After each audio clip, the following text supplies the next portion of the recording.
ऊंचा में गंगा के किनारवा नीचे नीचे धारा बाह हो।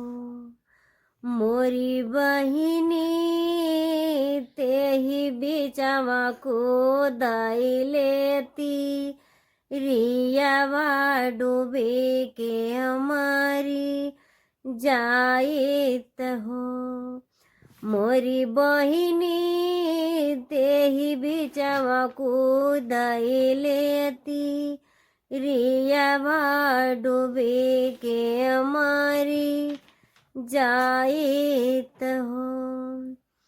तिरिया के कूदत गंगा मैया एकदम सु खा गईली एकदम सु खा गईली हो। अरे हो गंगा मैया तिरिया से दुख पूछत बहिया धई उठावत हो। मोरी बहिनी गंगा मैया तिरिया से दुखा पूछती बहिया धई उठावती बहिया धई उठावती हो। किया तुहरे बेटी नैहर दुख किया हो। ससुर दुख किया हो ससुर दुख हो। मोरी बेटी किया तोर पिया पर देसी डूबी के मारी चाहे लूहो। मोरी बेटी किया तोर पिया पर देसी डूबी के मारी जाए चाहो। नाही मोरे मैया नैहर दुख नाही केसा सुर दुख नाही केसा सुर दुख हो। मोरी मैया अपन लोगवा भाई लका साई डूबी के मारी जाए चाहूँ। मोरी मैया अपन लोगवा भाई लनका साई डूबी के मारी जाए चाहूँ। शादिया के कई साल बीतले ललनवाय नाही भइले ललनवाय नाही भइले नुह।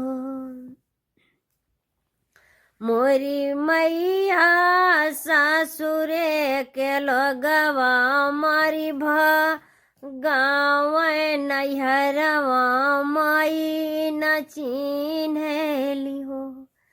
मोरी मैया ससुरे के लोगवा मारी गावल नैहरवा माई न चिन्हली हो। बाझिन के नमवा पिया धारावल बझिनिए कहिबो लावल बझिनिए कहिबो लावल हो। मोरी मैया भाई पटीदार रहिया बरावल ताना बड़ सुनावल हो। मोरी मैया भाई पटीदार रहिया बरावल ताना बड़ सुनावल हो।